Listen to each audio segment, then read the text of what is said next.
الفاتحة. بسم الله الرحمن الرحيم. الحمد لله رب العالمين.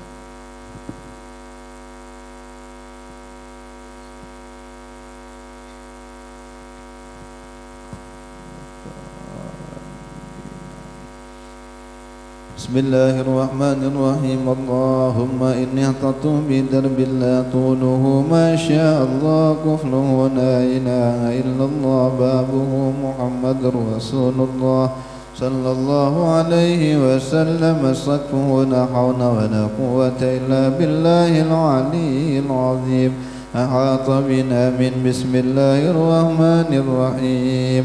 الحمد لله رب العالمين الرحمن الرحيم مالك يوم الدين إياك نعبد وإياك نستعين اهدنا الصراط المستقيم صراط الذين أنعمت عليهم غير المغضوب عليهم ولا الضالين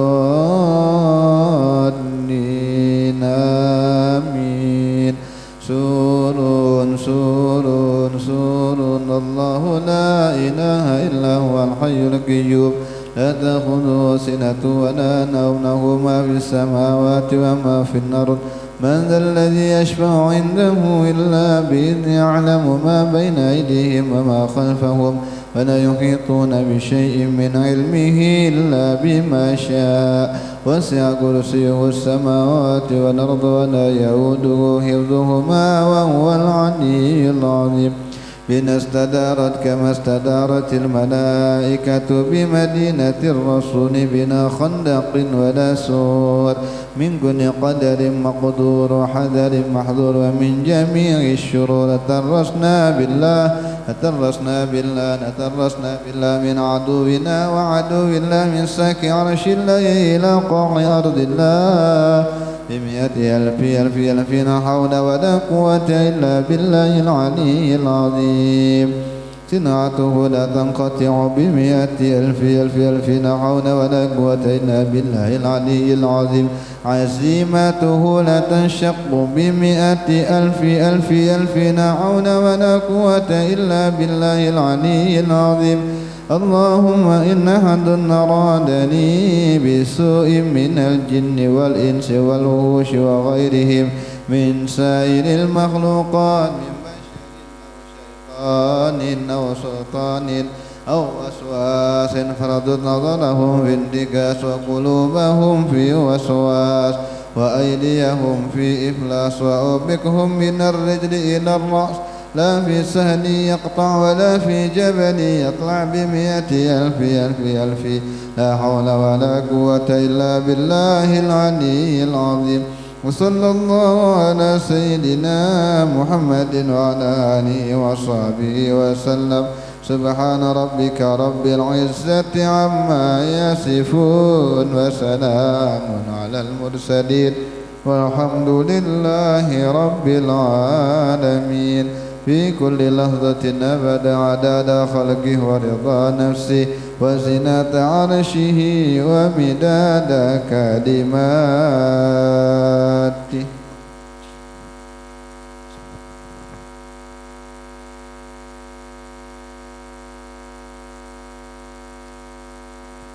اللهم صلِّ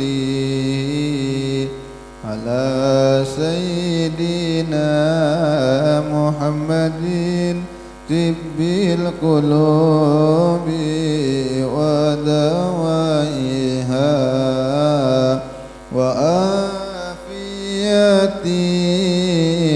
الأبدان وشفائها ونور الأبصار وضيائها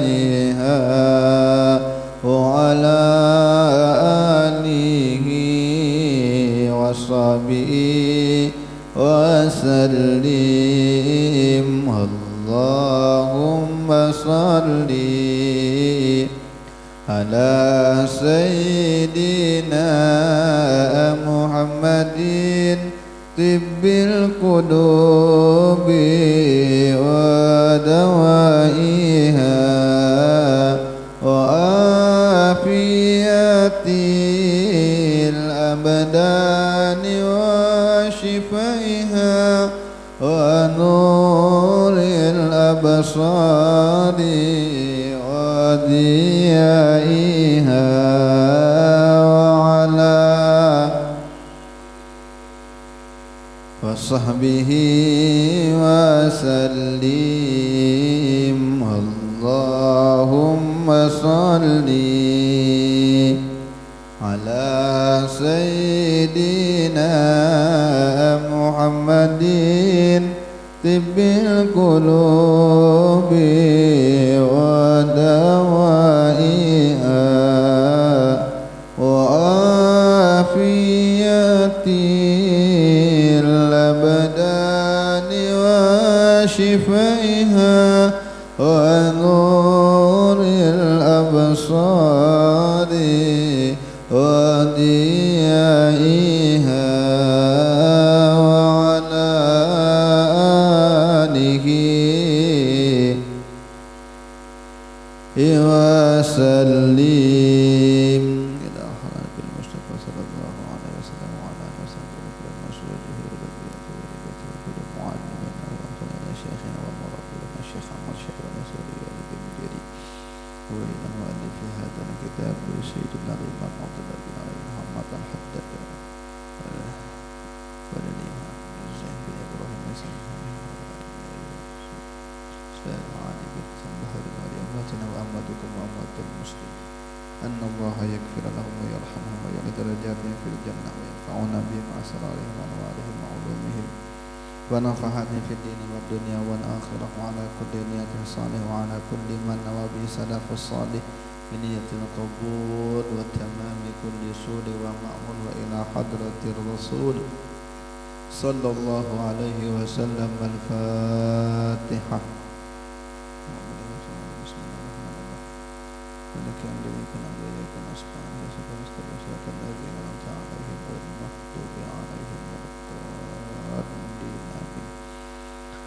Bismillahirrahmanirrahim. Wa qala al-muallif rahimahullahu ta'ala wa nafa'ana bihi wa bi'ulumihi fid dharaini amin. Wa qala al-muallif rahimahullah wa iyyaka wal mudahanah fa innaha minal jaraimi wa hiya ay yakuna al-hamilu laka 'ala sukuti al-khawfa min fawati malin aw jahin aw naf'in yakunu min kibalil mubashiri lil munkari aw ghairihi minal fasiqah.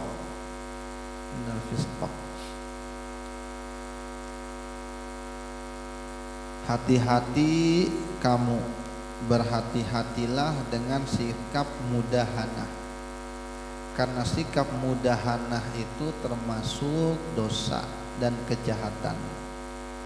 Apa sikap mudahanah tuh yang perlu kita waspada, ujar Imam Haddad, karena itu termasuk pelanggaran, termasuk perbuatan jahat, dosa, yaitu perbuatan yang memungkinkan untuk kamu itu berdiam karena takut kelewatan, kehilangan harta, kehilangan jabatan, atau kehilangan manfaat dari orang yang memang langsung bersinggungan dengan kemungkaran atau selainnya daripada bentuk orang-orang yang fasik. Hati-hati. Jadi mudahanah itu yang menjadi Imam Haddad harus hati-hati. Kita itu tidak berani menegur orang itu salah karena ada yang kita unting. Bos kita misalnya curang, bos ini di hadapan kita nyata curang.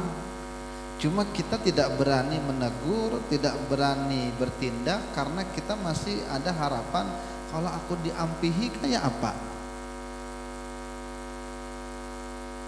Atau misalnya atasan kita, kalau aku kritik, kalau aku koreksi kesalahannya, aku tegur kesalahannya, aku laporkan perbuatannya, nanti aku digepak sama orang, disingkirkan dari kantor ini, dipindahkan ke kantor lain, disuruh mutasi ke tempat yang lain. Atau orangnya sugih, kebetulan kita dekat dengan dia, kalau kita tegur kesalahannya, bisa kada diundang lagi kita.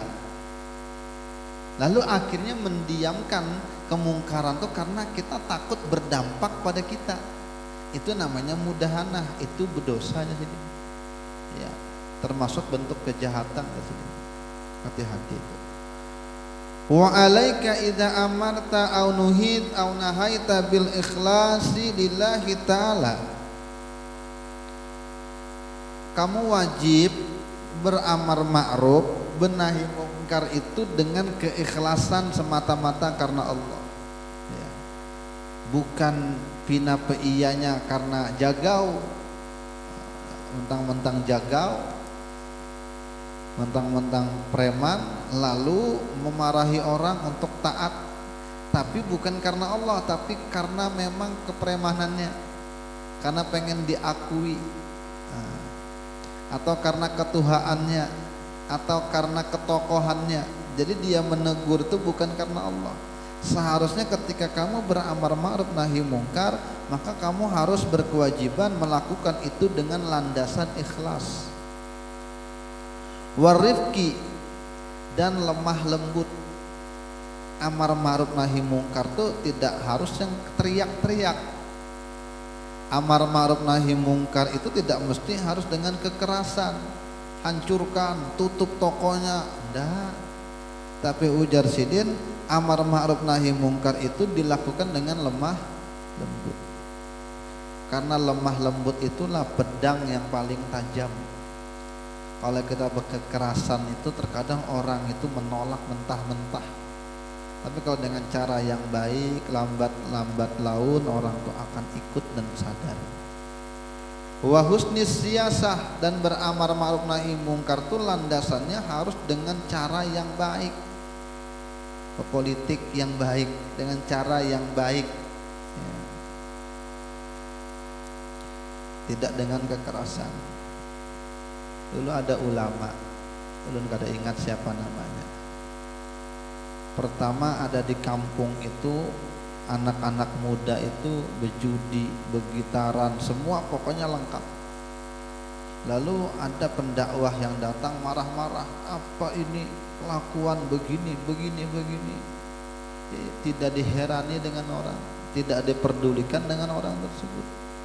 Nah ketika ulama besar nih lewat, ini permisi, inya salam, inya menghormati, sekalipun orang tuh mungkin kelakuan tidak baik, cuma karena itu manusia maka dihormati dengan baik, dengan pakaian keulamaannya tetap sopan.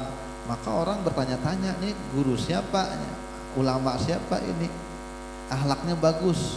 Lalu akhirnya diikuti oleh mereka, ujung-ujungnya jadi murid guru tersebut gara-gara perilaku yang baik. Wa idhari syafaqah, dan ketika beramar ma'ruf nahi mungkar itu harus menunjukkan rasa sikap kasih sayang. Kasihan kalau dia tidak sholat, kalau nanti hidup di dunia sudah sakit, banyak masalah, di akhirat lagi sakit, bermasalah, kasihan. Maka landasan amar ma'ruf nahi mungkar itu adalah kasih sayang dengan orang, kasihan. Kalau dia mencuri, dia juga yang sial dunia akhirat, ya, dimurka dengan Allah, putus hubungan dengan Nabi Muhammad, waliyadzubillah. Maka kasihan kita.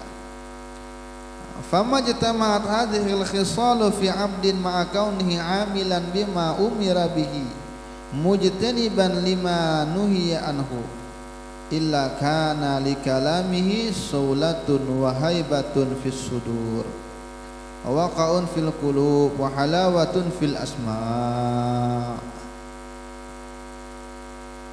Dan tidaklah terkumpul nih perkara-perkara yang telah disebutkan ini pada seseorang. Artinya ketika dia itu beramar ma'ruf nahi mungkar, orangnya ikhlas, orangnya lembut dalam berbicara, tidak kasar, sopan, caranya bagus, menampakkan kasih sayang, terkumpul itu, lalu dia beramar ma'ruf nahi mungkar. Orang itu juga bukan hanya pintar menyuruh, tapi juga melakukan, bukan hanya pintar melarang, tapi juga lebih awal untuk meninggalkan. Maka pastilah ucapannya itu akan sampai ke dalam hati. dan ucapannya itu akan mengena di dalam hati dan akan enak didengar.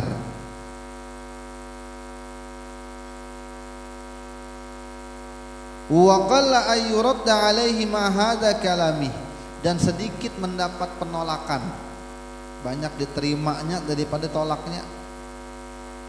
Wa kullu man tahaqqaqa bi muraqabatillahi wa tawakkala alaihi wa takhallaqa birrahma ala ibadihi lam yaqdir al ayyamlika nafsahu inda musyahadatil munkar hatta yazila. Ini pembahasan yang lain. Jadi sebenarnya kunci dakwah itu bukan kecerdasan dalam mengatur kata, ya. Bukan kunci sukses dakwah itu bukan tampilan dengan gimmick yang luar biasa, tetapi keberhasilan dakwah itu penopang utamanya adalah kebersihan hati.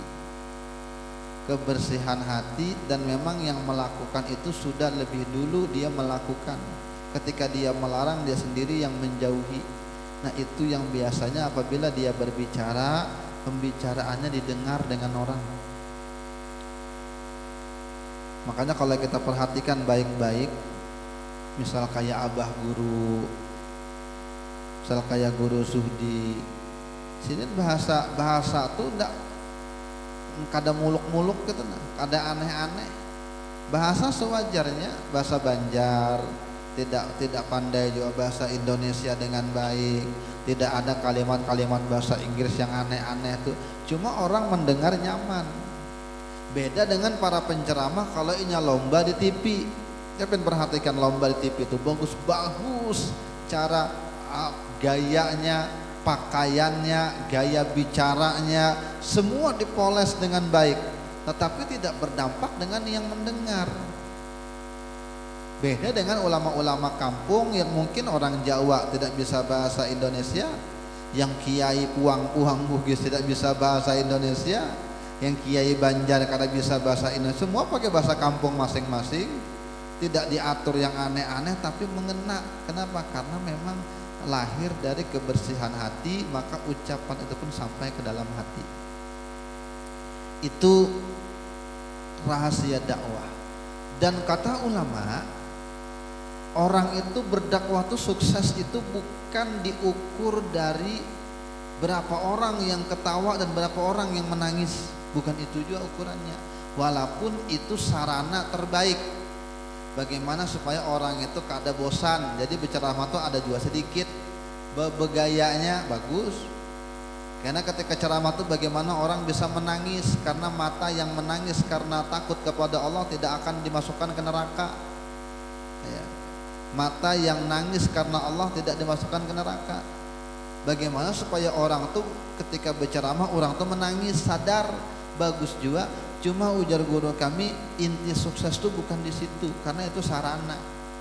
Dakwah itu yang dikatakan sukses apabila yang mendengar itu dia pengetahuannya bertambah, itu nang sukses. Ketika ada orang berceramah, yang mendengarkan tuh ilmunya bertambah, wawasannya bertambah, ilmunya bertambah, itu sukses. Bukan diukur dengan apapun, jumlahnya orang banyak atau sedikit, orangnya tertawaan atau menangis, bukan ukuran, tetapi itu sarana bagus. Semakin banyak yang hadir kan semakin bagus tuh peluangnya. Cuma bukan itu ukurannya, tapi ukurannya tuh apabila orang yang datang itu bertambah wawasannya, bertambah kesadarannya dalam beragama, itu yang dikatakan sukses dalam berdakwah. Kalau sekadar melucu aja, pelawak pun lucu. Kalau sekadar menangis saja, komedian hantu-hantu yang di mana Tong Edan itu bisa mengolah orang menangis sampai terkamih-kamih. Tapi bukan itu, tapi bertambahnya wawasan. Kita kembali. Jadi kunci suksesnya itu adalah berangkat dari kebersihan hati. Sehingga ada dulu ulama dikisahkan, ada orang mengadu dengan ulama itu, Ustadz, Kiai, anak saya ini batukan, selalu makan gula terus. Dulu dengar kisah Jepang bukan di kitab, cuma orang yang berkisah penceramah. Lalu ketika makan gula terus, coba Bang didoakan supaya ampihnya makan gula terus. Makan gula terus supaya berhenti kayak apa ini. Maka bilang guru tersebut, bilang kiai tersebut, nanti datang lagi ya. Nanti datang lagi 3 hari, datang lagi ke sini biar saya doain. Loh, kenapa nggak didoain sekarang Kiai? Pokoknya 3 hari datang lagi. Nah anak ini 3 hari dibawa lagi. Setelah dibawa, dibisiki aja dengan Kiai. Nggak usah makan gula lagi ya. Iya. Nggak usah makan gula lagi. Iya. Sudah pulang. Berhenti dia makan gula. Heran orang tuanya nih, kenapa cuma dibilangi, dibisiki jangan makan gula ya. Ditanya dengan kiainya, Kiai kok cuma dibisikin dia berhenti makan gula. Kata kiainya, kamu tahu enggak, aku 3 hari enggak makan gula. 3 hari enggak makan gula. Nah ketika aku sendiri yang melakukan enggak makan gula, lalu aku berikan nasihat dia jangan makan gula ya, dia nurut karena dari hati ke hati ya. Sama, ini di kitab ada, terjadi pada zaman Imam Hasan Al-Basri. Imam Hasan Al-Basri ini tabi'in, bertemu dengan sahabat Nabi, sempat bertemu dengan sahabat Nabi. Imam Hasan Al-Basri, waktu itu perbudakan masih ada. Sekarang kan perbudakan tidak ada lagi. Yang ada budak cinta aja, bucin ya, mau aja dibawa-bawa orang. Kenapa? Jadi budak cinta. Jadi dulu masih ada perbudakan. Yang namanya budak ini bukan pembantu. Kalau pembantu itu terhormat, dia membantu, kita kasih gaji. Kalau budak itu barang, bukan terhitung manusia tapi terhitung barang milik. Bahkan namanya budak itu saking tidak berharganya, kalau yang punya itu lagi bernafsu langsung digauli, enggak apa-apa ya. Cuma kalau budak itu hamil lalu dia punya anak, maka merdeka dia, anaknya merdeka, maka ini menjadi apa namanya, dia ingat istilah dalam fikih. Jadi budak itu begitu, dan sering sekali budak itu jadi sasaran kekerasan karena dia milik, enggak bisa diperkarakan. Orang mukul budak itu karena budaknya sendiri, dia dihajarnya pun tidak ada yang memperkarakan karena ini barang milik ya. Namanya barang milik, kalau kita punya motor kita terjunkan ke sungai pun tidak apa-apa kan, punya kita sendiri ya. Sama dengan budak, walaupun dia manusia tapi namanya dia budak, biar dimatikan tidak ada yang harus protes karena hak milik, bukan hak hidup, bukan hak manusia, ini hak milik.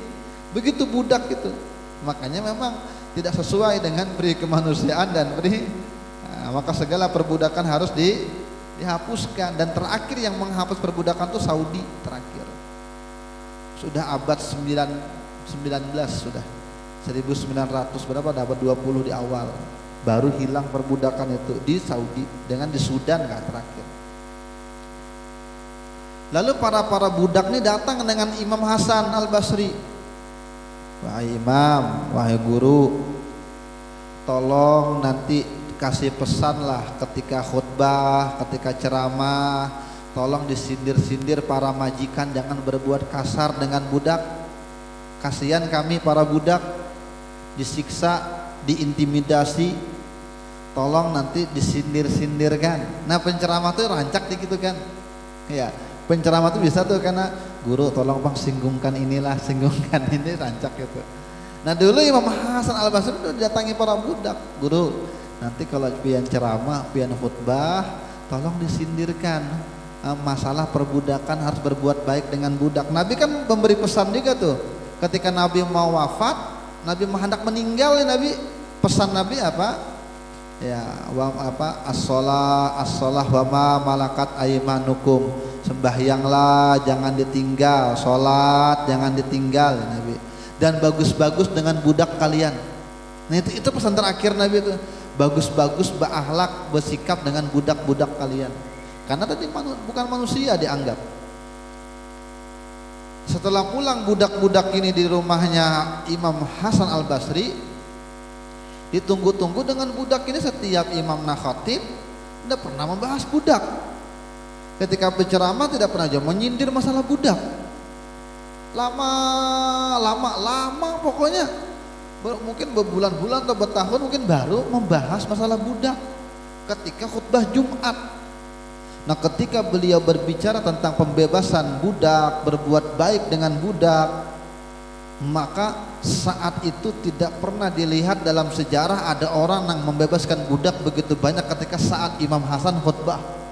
Setelah beliau selesai khutbah, selesai Jumat, lalu orang tuh ramai membebaskan budak, bebas semuanya. Ya. Lalu budak-budak ini kan senang, bebas, datang lagi dengan Imam Hasan, tapi ma'adu lagi. Apa dia adu? Kenapa pian lambat? Kenapa baru tadi membahas masalah budak? Habis kami kemarin dihantam ibuan majikan, sekarang baru kami bebas. Kata Imam Hasan, aku tuh mau ngebahas budak, mau menyuruh orang membebaskan budak. Aku ndak punya budak, ndak punya duit mau beli budak. Budak tuh kan mahal. Hari ini mungkin sekelas Pajero, sekelas Alphard, budak macam itu. Dan budak itu didapat kapan? Saat perang biasanya. Ketika terjadi perang, bebiniannya ditawan, makanya lalu dijadikan budak. Atau nang pasukan yang ditawan dijadikan budak. Makanya orang Arab itu zaman jahiliyah kalau anak perempuan lahir terkadang dikubur hidup-hidup. Bukan karena mereka malu, justru karena mereka sangat sayang dengan anak perempuan mereka. Karena kalau tua daripada dijadikan budak, baik aku nang membunuh daripada dijadikan bunuh, jadi jongos orang, jadi bahan bulan-bulan ya, itu diantaranya. Lalu jadi Imam Hasan Al-Basri, aku ndak punya budak kemarin, maka aku kumpuli duit dulu, baru aku beli budak, baru aku bebaskan budak itu. Setelah aku bebaskan budak, baru aku bicara masalah pembebasan budak. Makanya yang mendengar tuh langsung kena ke hati, langsung banyak yang dibebaskan. Karena emang sidin mengamalkan lebih dulu. Itu ulama-ulama kita begitu. Cara amar ma'ruf nahi mungkar itu.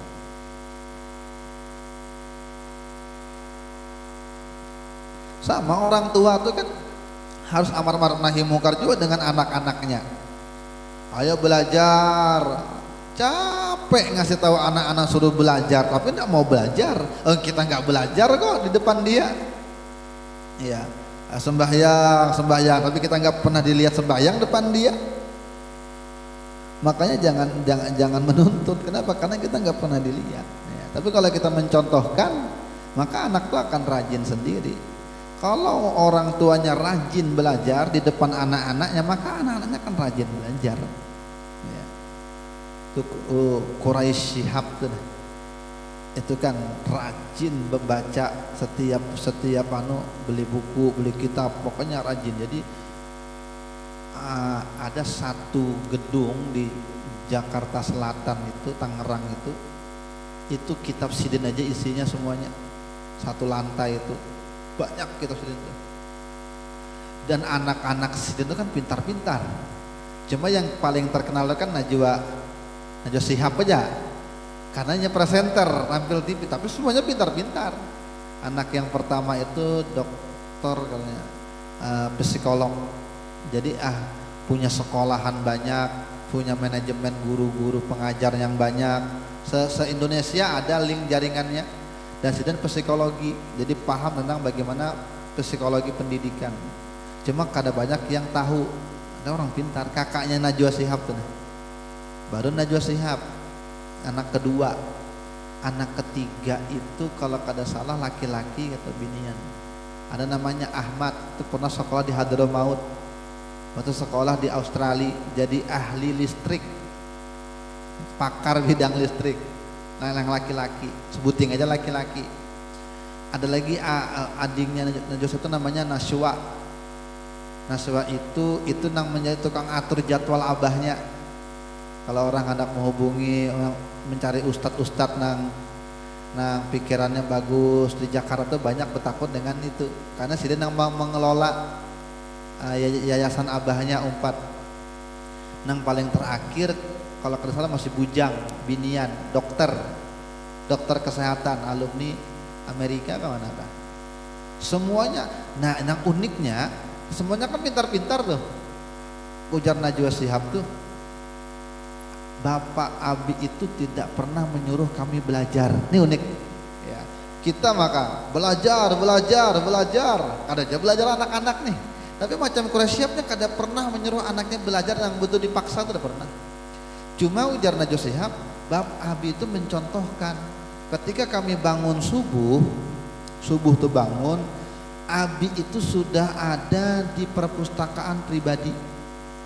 Jadi ada kamar, ruangan perpustakaan pribadi. Jadi sebelum subuh kami tuh sudah melihat Abi itu membaca, sudah baca kitab, baca buku, baca Quran di ruang pribadi. Jadi pemandangan kami setiap bangun tidur itu yang kami lihat, melihat Bapak membaca. Dan ketika Bapak itu gajian, kami selalu diajak ke toko buku. Abah beli buku, anak disuruh beli apa buku, disuruh ya. Jadi tidak pernah disuruh, tapi semuanya pintar-pintar, begitu caranya. Nanti Quraisy Shihab itu habis sembahyang subuh pagi biasanya nulis pakai komputer, nulis sambil menikmati pagi, ngeteh. Dan teh itu kada pernah dibikinkan bini, dari bahari sampai sekarang teh itu bikin sendiri, kada mau dibikinkan.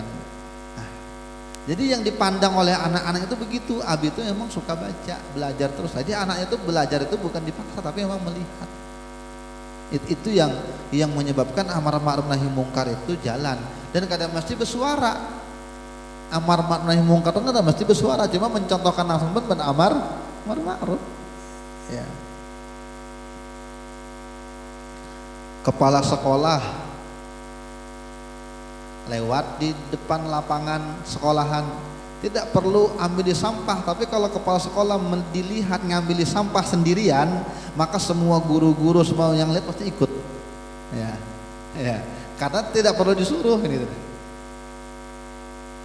Dan itu juga yang diajarkan oleh Abu Yasarwani almarhum.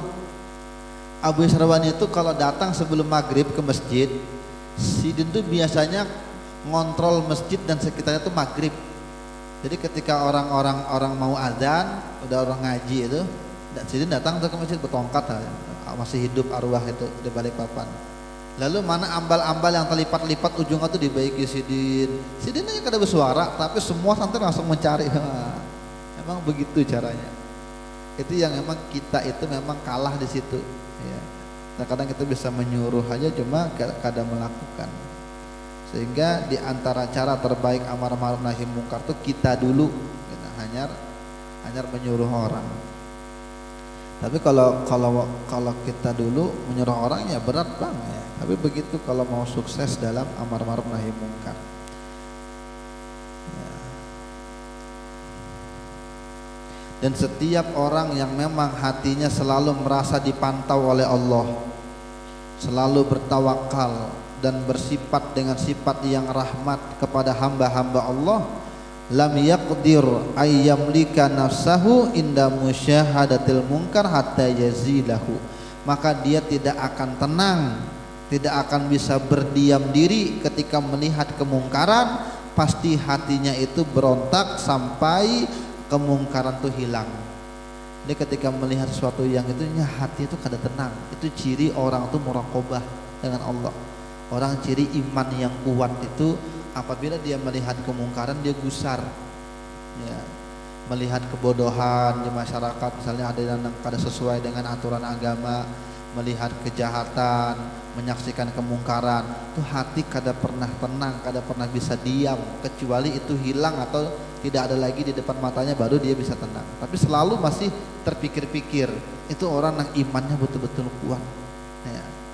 Iman yang lemah lagi terbalik, melihat salib aja lalu takut. Kalau iman hilang itu jadi Gus Dur, berarti imanmu masih lemah lagi le. Kenapa lihat salib udah takut nyawa ya, iman hilang lah, hanya melihat aja tuh. Kalau orang bahari yang kadang berkumpul dengan orang Nasrani ya, berdakwah tengah-tengah kuat, tapi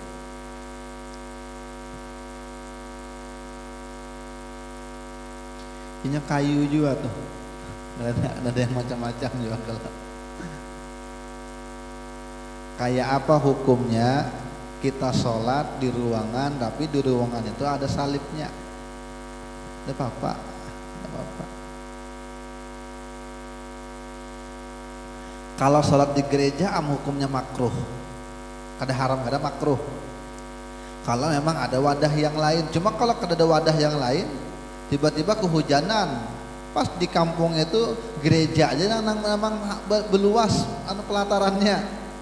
Mau ke sana rumah jauh, ke sana masjid jauh, seorang bermotor. Nih asar belum asar, hari jam 5:30 sudah. Hujan masih lebat nih, kalau nunggu rumah nih kada basar, sembahyang di pelataran gereja ada apa-apa ya. Atau masuk ke dalam ada apa-apa juga kalau di luar rigat. Cuma kalau memang ada maka hukumnya makruh.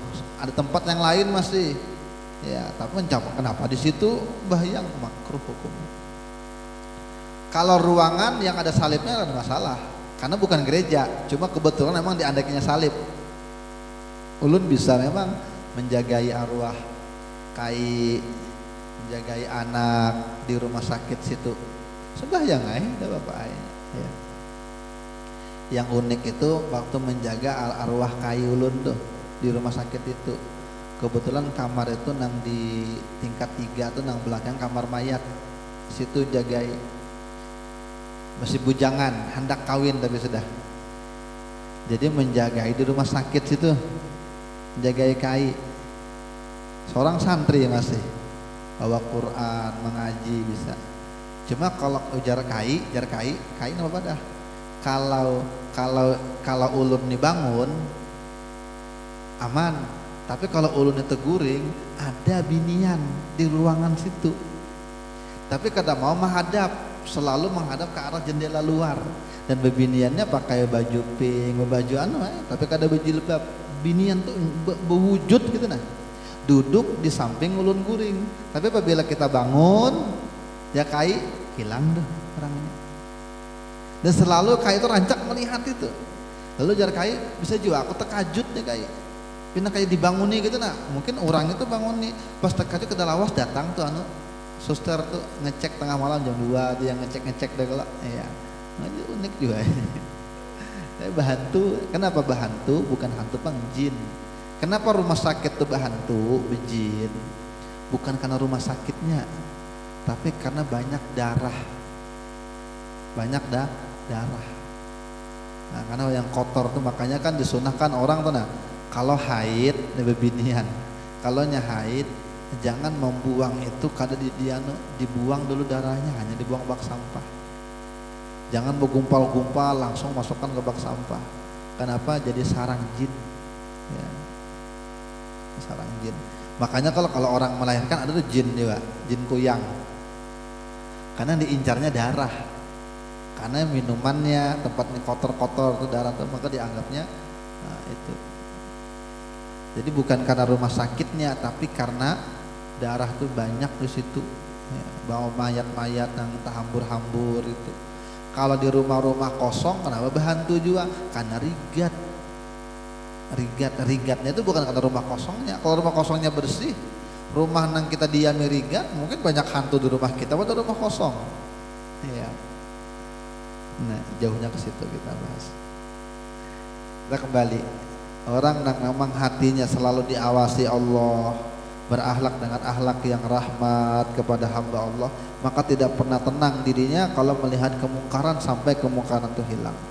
Atau dia sudah terhalang di antara kemungkarannya dan di antara dirinya yang dia tidak bisa lagi untuk menolaknya. Ya, kalau memang ada halangan, dia bisa lagi baru. Ya. Kada berdaya lagi dah. Kalau kita menagur, dipukuli orang, maka barunya berdiam. Wa iyyaka wa tajassus, hati-hati kamu bertajassus. Apa tajassus tuh? Tajassus, hati-hati tajassus. Wa huwa tatlubul wuqufa ala auratil muslimin, yaitu mencari-cari, mengkorek-korek kesalahannya, keaibnya orang Islam. Ya, dicari-cari kesalahannya. Namanya manusia nih bukan malaikat, pasti ada salahnya. Lalu dicari-carinya. Apalagi yang kayak penceramah tuh kan memang videonya di mana-mana. Akhirnya dicari nang bahari-bahari, lalu ada nang salah kata lalu dipotong lalu disebarkan. Nah, itu bahaya itu. Atau ulang tahun lalu mencari foto yang paling kada baik, lalu diposting. Nah itu sama, itu mencari-cari foto yang kada baik lalu ditampilkan depan orang. Jadi hati-hati mencari kesalahan kaum muslimin. Kalau inya ya cuma kada kelihatan, kita kada wajib harus mengkorek-korek, menghintip-hintip ke rumahnya. Ini pindahnya kekawanan, kalau pindah mau obat, kalau pindah berminuman, lalu melihat jendela ventilasi, udah wajib, itu udah wajib, berdosa karena mencari-cari kesalahan orang. Wa ma'asihim al-mastura, lalu mencari-cari maksiat yang tersembunyi, udah boleh. Man tatabba aurata akhihil muslim, ujar Nabi. Siapa yang mencari-cari kesalahannya saudaranya yang muslim, tatabba Allahu auratahu, Allah akan mencari-cari juga kesalahannya, nggak tak ketemu. Hatta yafdahahu walau fi jawfi baiti, sampai ketemu tuh Bang. Pokoknya kesalahannya, keburukannya walaupun dia berada dalam rumahnya sendiri terbongkar tuh. Ya. Jadi siapa yang mencari-cari kesalahan orang lain, maka kesalahannya akan terbongkar. Sekalipun dalam rumahnya sendiri, sekalipun dia rapat menyembunyikan apa, karena Allah yang mengkoreknya langsung. Ya. Ini biasanya pejabat, biasanya calon dengan calon, ya, saling sindir, atau karena anak-anak buahnya, tim suksesnya saling serang, cari video-videonya di mana sih waktu itu kampanye, di mana sih waktu pidato, wah dicari, dipotong-potong, lalu dikritik, karena merasa dikritik, karena dicari-cari juga kesalahannya ini, bongkar, akhirnya saling membongkar aib, gara-gara ada yang membongkar awalnya, makanya dilarang oleh Nabi. Siapa yang membongkar-bongkar, mencari-cari aib saudaranya yang muslim, maka Allah yang akan membongkar aibnya sampai akan viral aibnya tuh, sekalipun dari rumah ajanya. Wa'lam, ketahuilah, annal ma'siyah idza satarat, ketahuilah bahwasanya maksiat apabila tertutup. Maksiat cuma tertutup, mungkin inya macam-macam maksiatnya cuma tertutup, bersembunyi-sembunyi aja. Lam tadur illa murtakabiha illa murtakibiha, tidak akan membahayakan kecuali hanya pelakunya saja. Yang bahaya tuh apabila dia terang-terangan maksiatnya lalu tidak ada yang melarang, maka ya turun bala, ya sekampungan kena, sekampungan tuh kena. Kalau inya bersembunyi maka dia aja yang kena. Faidah zaharat, apabila maksiat itu tampak, walam taghayyar, lalu kamu tidak mencoba untuk merubah kondisi itu, amma daruruha, maka bahayanya akan menjadi umum. Semua orang kena bahayanya apabila sudah turun bala, ngaliham sudah. Dan dikatakan dalam hadis kemarin, apabila bala itu sudah turun gara-gara banyak maksiat, lalu siapapun berdoa ngalih mau kabul, kiainya, ustadznya, habibnya, kenapa nih doa kada kabul-kabul, ya Allah jadikan kampung kami kampung yang baldatun thayyibatun wa rabbun ghafur, tapi kada mempan. Kenapa? Terlalu banyak sudah. Ibaratnya tuh tank datang dilempar dengan untuk, udah bisa lagi, sudah terlalu banyak anunya.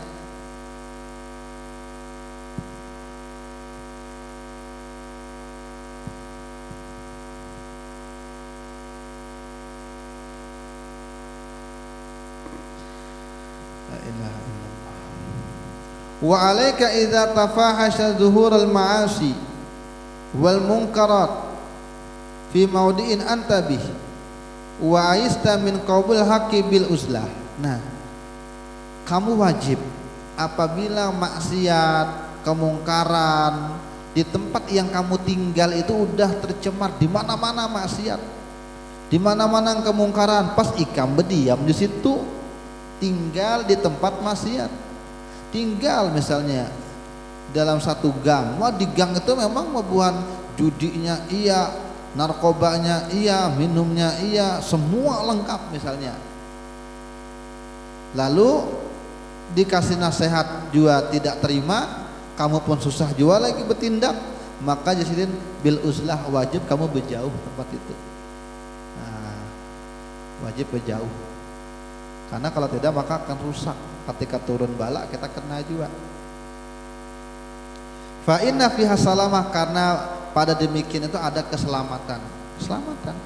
Au bil hijrah, atau hijrah ke tempat yang lain itu lebih utama daripada menghindar. Kalau menghindar aja kan karena bisa di situ lagi, nah, maka pindah aja. Karena lingkungan itu membentuk karakter seseorang sedikit banyaknya, apalagi kekanakan. Makanya ya anak kiai, misalnya anak ulama, tapi kenapa kelakuan bisa kada baik? Mungkin orang tuanya sudah mendidik, cuma lingkungannya yang kada baik, bisa itu. Bisa. Karena berapa persen pengaruh lingkungan itu kepada anak itu dalam psikologi pendidikan itu mungkin 40% atau 50% dari ini. Kita kada pernah mengajarkan ini bicara kotor.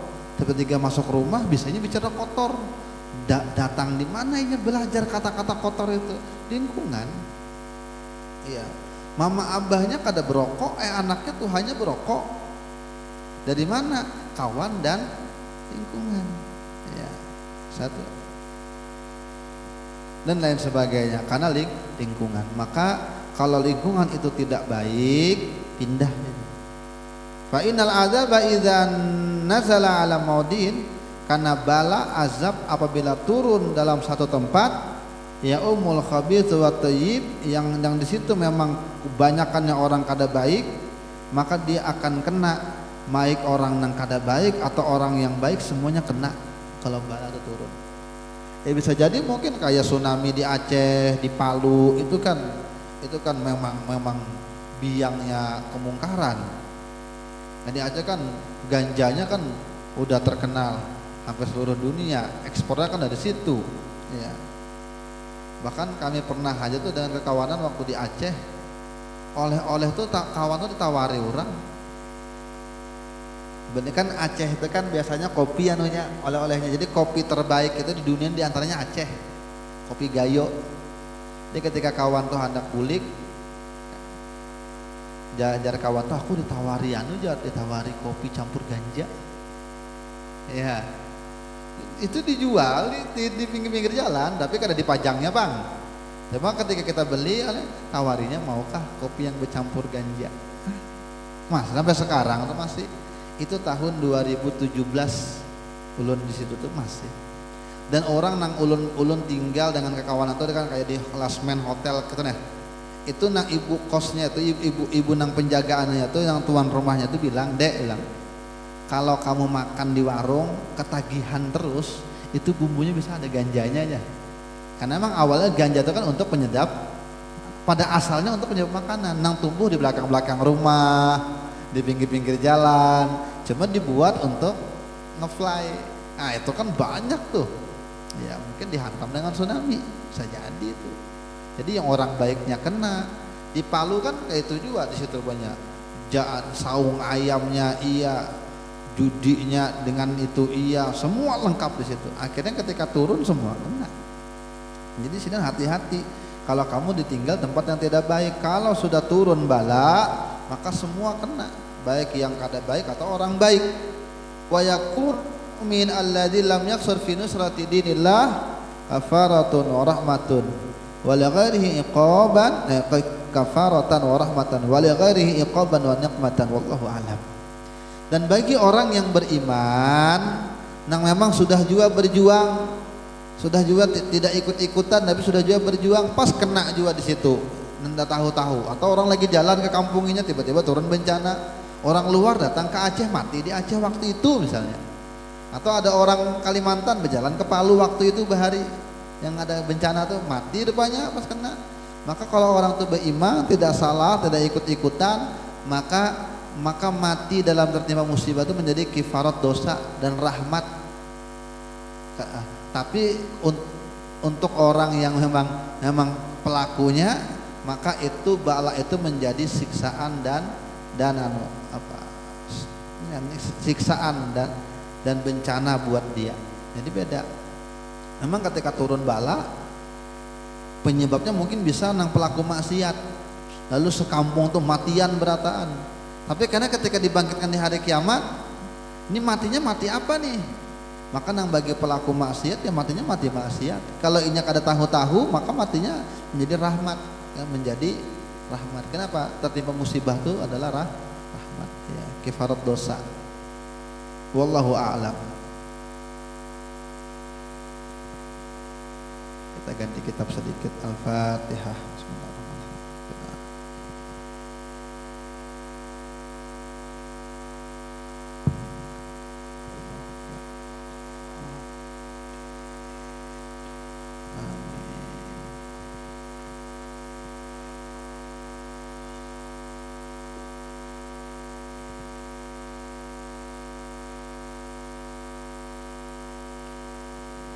Sedikit aja.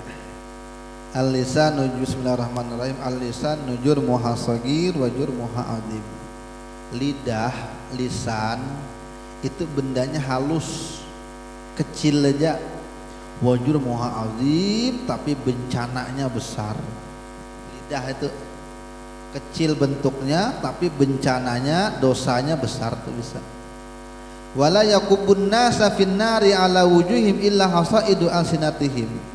Dan tidak ada yang menjerumuskan manusia itu termasuk ke dalam jurang neraka melainkan karena hasil panen lidahnya sendiri. Banyak orang masuk neraka itu gara-gara lidahnya. Berdusta di sini, dusta di sana, akhirnya pandangan orang itu buruk. Dan ujar Imam Al-Ghazali, "Ika mau tahukah betapa buruknya orang yang berdusta? Coba ada orang yang berdusta di hadapanmu dan kamu tahu dia berdusta, bagaimana pandanganmu dengan orang tersebut?" Ada orang berdusta depan kita, kita tahunya berdusta, kitanya dibungulinya, tapi kita tahu benarnya. Bagaimana pandangan kita dengan orang tersebut? Maka begitulah pandangan orang kepadamu kalau kamu berdusta. Jadi tidaklah orang itu masuk ke neraka melainkan kebanyakan dari hasil panen lidahnya sendiri. Wa ja'alallahu laha babainil adras wa syafatain. Makanya Allah menjadikan lidah itu dihalangi oleh dua pintu geraham. Geraham kanan, geraham kiri, ini gigi geraham itu dihalangi. Ditutup lagi dengan dua bibir. Untuk apa? Ta'kidan, untuk sebagai bentuk ini meyakinkan sekali lisannya untuk penjagaannya. Jadi bentuk lidah itu kan dikelilingi dengan gigi atas bawah, raham, kemudian ditutup lagi dengan bibir. Untuk apa? Untuk dijadikan simbol untuk berhati-hati dengan lidah itu. Luqmanul Hakim berkata, ini kisah Luqmanul Hakim. Luqmanul Hakim ini kan, Luqmanul Hakim itu namanya Luqman aja, cuma Al Hakim itu artinya bijaksana. Luqman yang bijaksana. Nah, ada yang mengatakan Luqmanul Hakim ini ya Sokrates. Luqmanul Hakim pernah memberikan tuannya itu kambing. Luqman ini budak rupanya, budak. Lalu diberikan kepada tuan itu kambing, memberi tuannya kambing. Diberikan kambing oleh tuannya. Nah, Luqman kambing. Ujar kata tuannya, sembelih kambingnya dan bawa kepadaku sesuatu yang paling bagus dari kambing ini. Bagian badannya yang paling bagus bawa ke sini, sembelih kambingnya.